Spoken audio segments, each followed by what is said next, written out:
श्री स्वामी समर्थ. मित्रांनो, श्री गुरुचरित्रामुळे मनुष्याला जीवनामध्ये अनेक असे अद्भुत फायदे मिळतात. मनुष्याची सतत प्रगती होते, मनुष्याला मनोवांछित यश मिळते. तर आज आपण बघणार आहोत श्री गुरुचरित्र अध्याय 23. मित्रांनो, अध्यायाला सुरुवात करण्यापूर्वी खाली कमेंटमध्ये श्री स्वामी समर्थ असे लिहून चॅनलला सबस्क्राईब करूयात आणि अध्यायाला सुरुवात करूया. श्री स्वामी समर्थ. श्री गणेशाय नमः. सिद्ध म्हणाले, नामधारक श्री गुरु नृसिंह सरस्वतींनी आपली अगम्य लीला दाखवली. त्यांच्या कृपादृष्टीने त्या गरीब ब्राह्मणांच्या वांज म्हशीला दूध आले. दुसऱ्या दिवशी कोणी ग्रामस्थ त्यांच्या घरी आले व माती वाहून नेण्यासाठी म्हैस मागू लागले. तेव्हा ते म्हणाले, माझी म्हैस दूध देऊ लागली आहे, आता मी तिला माती वाहून नेण्यासाठी देणार नाही. मग त्यांनी त्यांच्या समक्षच 2 भांडी भरून दूध काढले. ते पाहून लोकांना मोठे नवल वाटले. कालपर्यंत माती वाहणारी ही वांज म्हैस आज अचानक दुभती कशी झाली, असे म्हणून ते गावात परतले. हे वृत्त हा हा म्हणता सर्व सूत झाले. ते ग्रामाधिपती राजांना कळताच ते चौकशीसाठी त्या ब्राह्मणांच्या घरी गेले. त्यांनीही त्यांना सर्व हकीकत सांगितली. ती ऐकून त्यांच्याही मनात श्री गुरूंच्या भेटीची उत्कंठा निर्माण झाली. ते आपल्या परिवारासह संगमावर गेले. तेथील अरण्यात एकांतात राहणाऱ्या श्री गुरूंचे दर्शन घेतले. त्यांना साष्टांग प्रणिपात केला. त्यांची भावभक्तीने स्तुती केली आणि विनम्रतेने म्हणाले, स्वामी, तुमच्या सुखद दर्शनाने मी खरोखरच धन्य झालो आहे. तुम्ही ईश्वरी अवतार आहात आणि भक्तांना तारण्यासाठी आलेले आहात. असे असताना या अरण्यात का राहता?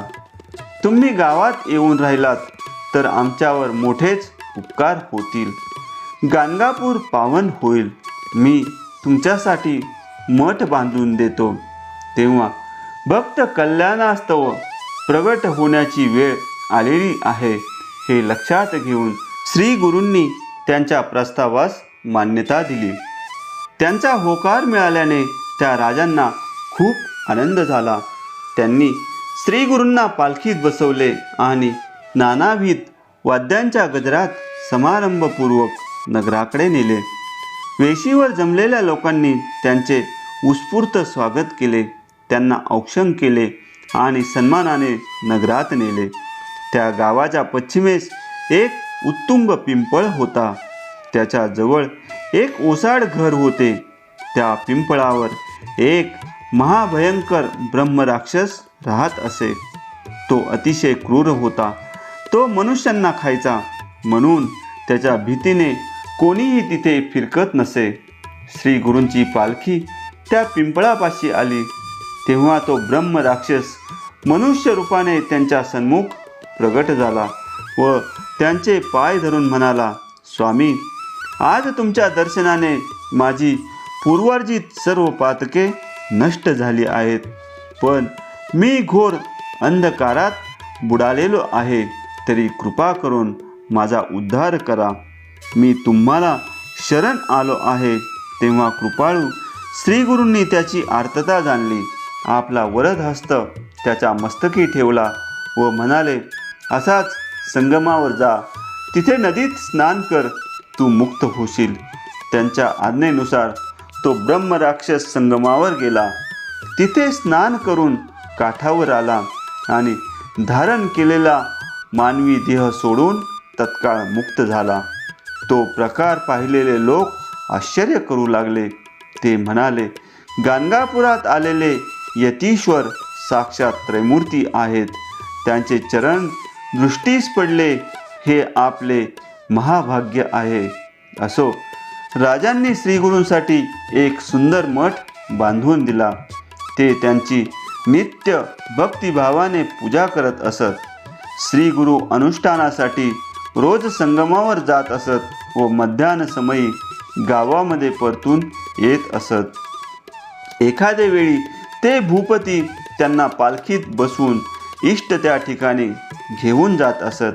त्यावेळी त्यांचा दळभारही बरोबर असे पाहता या ऐश्वर्याची व लवाजम्याची श्री गुरूंना काहीच आवश्यकता नव्हती. पण ते भूपती अतिशय भाविक असल्यामुळे भक्ताधीन श्री गुरु त्यांच्या समाधानासाठी त्यांच्या इच्छेला मान देत असत.